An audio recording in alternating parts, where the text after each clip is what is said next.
بسم الله الرحمن الرحيم فاسألوا أهل الذكر إن كنتم لا تعلمون السلام عليكم ورحمة الله وبركاته. الحمد لله رب العالمين والعاقبة للمتقين ولا عدوان إلا على الظالمين والصلاة والسلام على رسوله الأمين وعلى آله وصحبه الغر الميامين والتابعين لهم بإحسان إلى يوم الدين. আমাদের প্রিয় দিনী ভাই শাহেদ তিনি ইটালি থেকে প্রশ্ন করেছেন। তার প্রশ্ন মূলত দুটি। একটি প্রশ্ন যে রাসূলুল্লাহ সাল্লাল্লাহু আলাইহি ওয়াসাল্লাম একজন মহিলা সাহাবীকে বলেছিলেন যে তোমার বাড়িতে সালাত আদায় করা আমার এই মসজিদে সালাত আদায় করা থেকে উত্তম। আবার রাসূলুল্লাহ সাল্লাল্লাহু আলাইহি ওয়াসাল্লাম থেকে এই কথাও এসেছে যে তিনি বলেছেন লা তামনাউ ইমা আল্লাহি মাসাজিদ আল্লাহ, তোমরা আল্লাহর বান্দীদেরকে মসজিদ থেকে বাধা দিও না, মানে তারা মসজিদে যেতে চাইলে তাদেরকে বাধা দিও না। তো এই হাদিসগুলির প্রকৃত ব্যাখ্যা কি, এবং বিশেষ করে মহিলারা যদি মসজিদে নববীতে সালাত আদায় করে তা এটা তাদের জন্য উত্তম হবে কি হবে না। অনুরূপভাবে যে ফজিলতের কথা বলা হয়েছে যে রাসূলুল্লাহ সাল্লাল্লাহু আলাইহি ওয়াসাল্লাম মসজিদে সালাত আদায় করা মসজিদুল হারাম ব্যতীত অন্যান্য সকল মসজিদের 1000 সালাত অপেক্ষা উত্তম। তো এই ফজিলত মহিলারা পাবে কি পাবে না যদি তারা মসজিদে নববীতে এসে সালাত আদায় করে।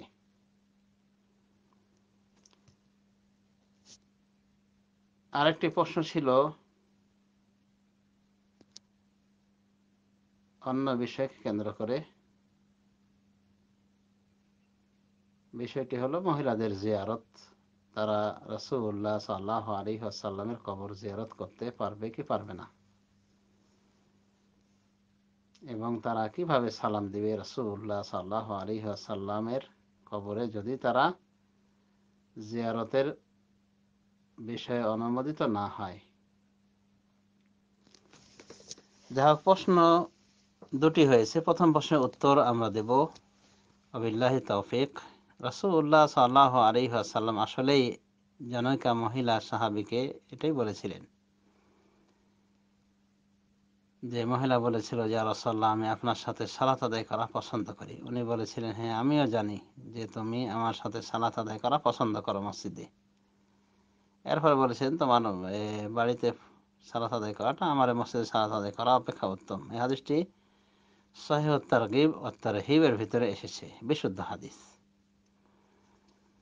আবার রাসূলুল্লাহ সাল্লাল্লাহু আলাইহি ওয়াসাল্লাম এটাও বলেছেন লা তামনাউ ইমা আল্লাহি মাসাজিদ আল্লাহ, তোমরা আল্লাহর বান্দীদেরকে মসজিদ থেকে নিষেধ করো না, আল্লাহর মসজিদ থেকে নিষেধ করো না, মানে তারা মসজিদে যেতে চাইলে তাদেরকে বাধা দিও না। তাহলে বোঝা যাচ্ছে যে রাসূলুল্লাহ সাল্লাল্লাহু আলাইহি ওয়াসাল্লাম কেবল উত্তম বলেছেন, উত্তমটাই বলেছেন যে তাদের জন্য বাড়িতে পড়াটা উত্তম, কিন্তু কঠোরভাবে তিনি নিষেধ করেননি, করতেও বলেননি, বরং মানা করেছেন যদি তারা আসতে চায় নিষেধ করো না, এটাই বলেছেন। আল্লাহর বান্দাদেরকে নিষেধ করো না মসজিদে আসা থেকে। আবার সহিহ বুখারীতে আমরা হাদিস পাই যে রাসূলুল্লাহ সাল্লাল্লাহু আলাইহি ওয়াসাল্লামের জামানাতে ফজর সালাত অন্ধকার থেকে অন্ধকারে পড়া হতো, যার ফলে মহিলা সাহাবীরা সালাত শেষে ফিরে আসতেন, তাদেরকে চেনা যেত না, মানে মিনাল গালাস লা ইউরাফনা মিনাল গালাস, তাদেরকে চেনা যেত না অন্ধকারের কারণে। আরেক বর্ণনা বলা হয়েছে তাদের একজন আরেকজনকে চিনতে পারতো না, মানে চেহারা দেখে চিনতে পারতো না এই অন্ধকারের কারণে। এটা অন্য বর্ণনা বুখারীর বাইরের। তাহলে দেখা যাচ্ছে মহিলা সাহাবীদের একটা অংশ রীতিমতো রাসূলুল্লাহ সাল্লাল্লাহু আলাইহি ওয়াসাল্লামের সাথে সালাত আদায় করেছেন। এমনকি ওমর রাদিয়াল্লাহু আনহুর বিবি, ওমর রাদিয়াল্লাহু আনহুর খেলাফত কালেও তিনিও এইভাবে সালাত আদায় করেছেন মসজিদে নববীতে, কিন্তু ওমর রাদিয়াল্লাহু আনহু পছন্দ করতেন না। এই বিষয়টি উনি অন্যদের দ্বারা জানানোর চেষ্টা করলে ওমর রাদিয়াল্লাহু আনহুর বিবি বলেছিলেন যে উনি নিষেধ করতে পারছেন না কেন, আমাকে সরাসরি নিষেধ করুক। তখন উনি সরাসরি কেন নিষেধ করতে পারেন না এটার ব্যাখ্যা দিয়েছেন যে রাসূলুল্লাহ সাল্লাল্লাহু আলাইহি ওয়াসাল্লাম না করেছেন, নিষেধ করতে মানা করেছেন। এই জন্য রাসূলুল্লাহ সাল্লাল্লাহু আলাইহি ওয়াসাল্লামের হাদিসের প্রতি সম্মান প্রদর্শন করতে গিয়ে ওমর রাদিয়াল্লাহু আনহু তার বিবিকে সরাসরি নিষেধ করেননি, যদিও তিনি এটা পছন্দ করতেন না। কারণ ওই সময় কিছুটা হলো বলা যেতে পারে ফিতনার আশঙ্কা ছিল। তারপর রাসূলুল্লাহ সাল্লাল্লাহু আলাইহি ওয়াসাল্লাম উত্তম বলেছেন বাড়িতে পড়া মহিলাদের জন্য। তো এসব কারণে ওমর রাদিয়াল্লাহু আনহু পছন্দ করতেন না, কিন্তু কড়াকড়িভাবে তিনি নিষেধও করতে সাহস পাননি। যে নিষেধটা আমার দেশের মোল্লারা বেশিরভাগ করে থাকে, মানে অত্যন্ত দুঃসাহসিকতার সাথে নিষেধ করে থাকে এবং মাযহাবে গোলামীর প্রভাবে প্রভাবিত হয়ে মানে কোরআন হাদিস বিরোধী কথা বলে থাকে। মহিলাদের টোটালি যাওয়া নাকি নিষেধ, হারাম। তো এগুলি বলা যেতে পারে যে যাদের হৃদয়ে রাসূলুল্লাহ সাল্লাল্লাহু আলাইহি ওয়াসাল্লামের সুন্নাতের প্রতি সম্মান নেই, এই জাতীয় লোকেরাই এভাবে কঠিনভাবে না করতে পারে। যা হোক, আমরা আলোচনার দিকে ফিরে যাই, বিষয়বস্তুর দিকে। তাহলে এই হাদিস থেকে আমরা বুঝতে পারি এই সমস্ত হাদিসের আলোকে যে মহিলাদেরকে নিষেধ করা যাবে না, তবে বাড়িতে পড়া উত্তম, এসব বিষয়ে আমরা উৎসাহিত করতে পারি, এই আর কি। আর বাকি তাহলে সালাতের বিষয়। সালাত যদি আদায় করে কেউ মসজিদে নববীতে, তাহলে রাসূলুল্লাহ সাল্লাল্লাহু আলাইহি ওয়াসাল্লামের বিধান আম। তিনি বলছেন সালাতুন ফি মাসজিদ হাযা খায়রুম মিন আলফি সালাতিন ফিমা সিওয়াহু ইল্লাল মাসজিদুল হারাম। আমার এই মসজিদে সালাত আদায় করা, সালাতুন বলা হয়েছে, আমার এই মসজিদে সালাত আদায় করা, যে কোনো সালাত আদায় করা, যে কোনো একটি সালাত আদায় করা অন্যান্য মসজিদের 1000 সালাত থেকে উত্তম, শুধুমাত্র মসজিদুল হারাম ব্যতীত। বুখারী মুসলিমের হাদিস। সুতরাং এই মসজিদে সালাত আদায় করা, সেটা ফরজ হোক নফল হোক, সর্বাবস্থায় অন্যান্য মসজিদ হারাম ব্যতীত অন্যান্য সকল মসজিদের 1000 সালাতের সমপরিমাণ সওয়াব পাওয়া যাবে।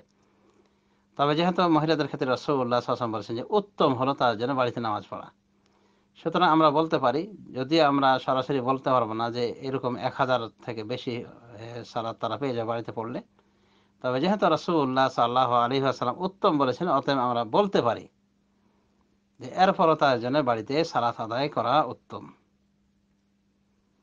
কেন রাসূলুল্লাহ সাল্লাল্লাহু আলাইহি ওয়াসাল্লাম এটাই বলেছেন, এবং এই উত্তমতা কোয়ালিটির দিক থেকে হতে পারে,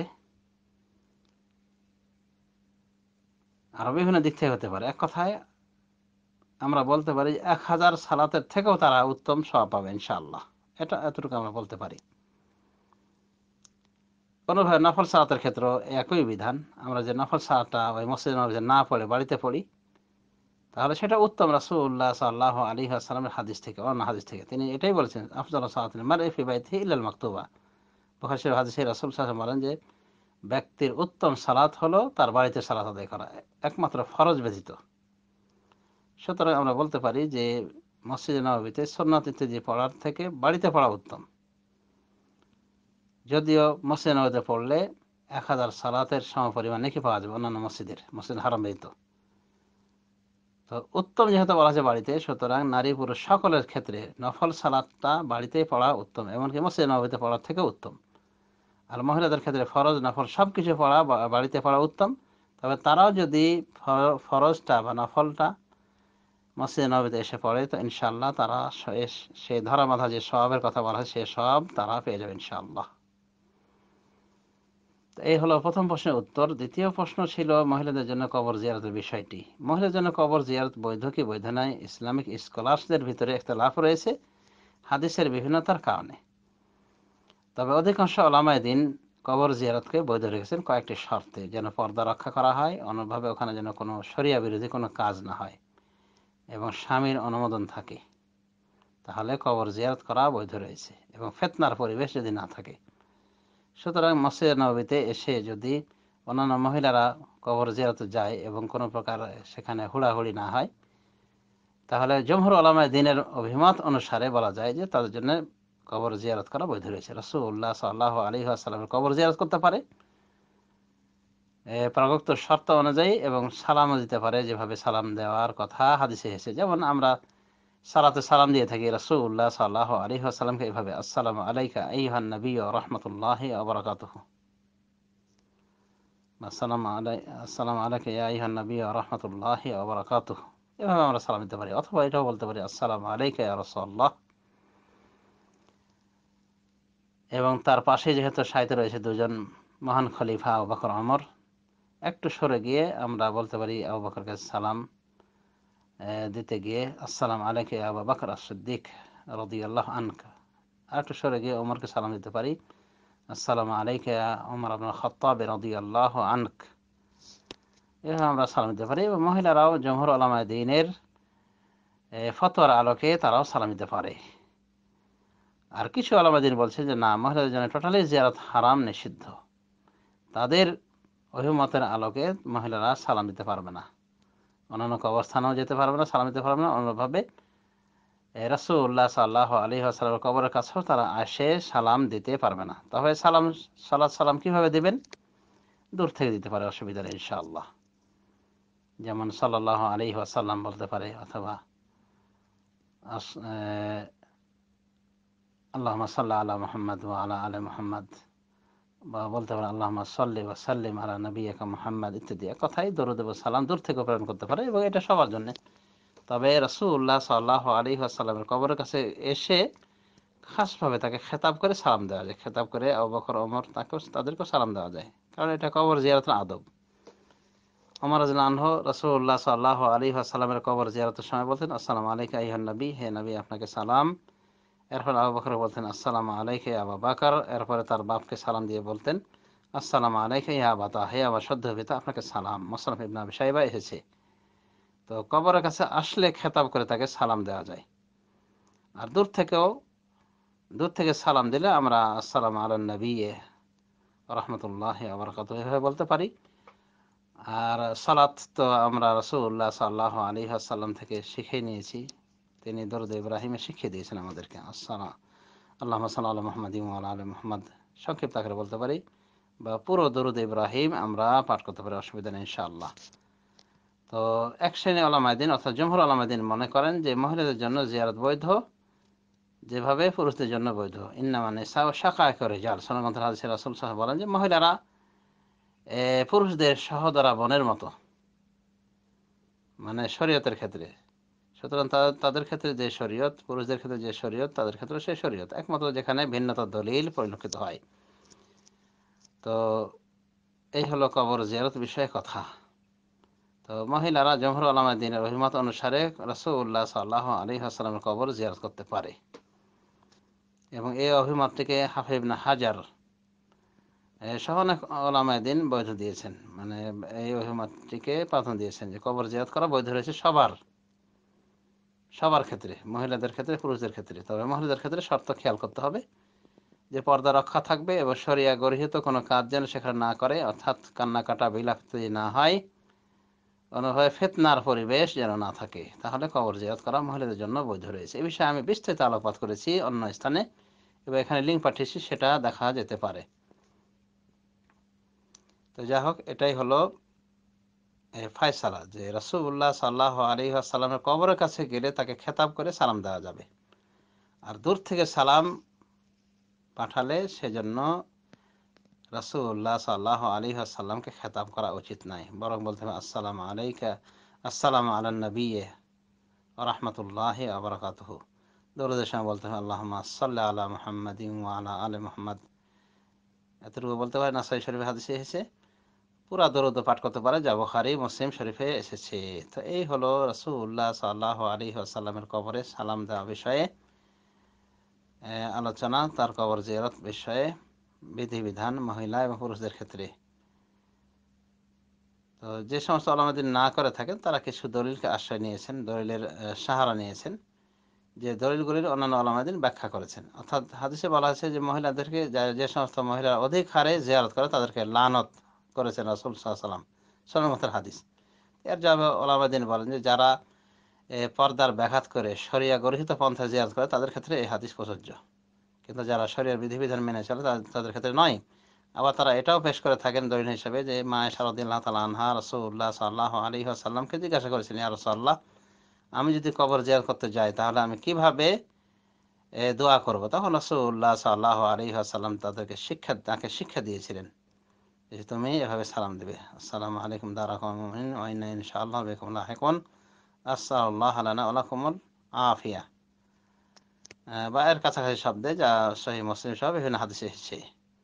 তাহলে এখানে রাসূলুল্লাহ সাল্লাল্লাহু আলাইহি ওয়াসাল্লামের নিকটে মা আয়েশা জিজ্ঞাসা করলেন কবর জিয়ারতের পদ্ধতি, আর রাসূলুল্লাহ সাল্লাল্লাহু আলাইহি ওয়াসাল্লাম তাকে বলেও দিলেন যে এইভাবে তুমি দোয়া বলবে কবর জিয়ারত করলে। তখন তো তিনি বলেননি যে তুমি তোমার জন্য তো কবর জিয়ারত বোঝে না, কারণ তুমি নারীদের অন্তর্ভুক্ত, এমন কথা তো বলেননি। তো যাই হোক, এই জন্য জমহুর উলামায়ে দ্বীন কিছু শর্ত সাপেক্ষে মহিলাদের জন্য কবর জিয়ারত বৈধ রেখেছেন। আশা করি বুঝতে পেরেছেন বিষয়টি। হাযা বিল্লাহি তাওফীক, সাল্লাল্লাহু আলা নবিয়িনা মুহাম্মদ ওয়া আলা আলিহি ওয়া সাহবিহি।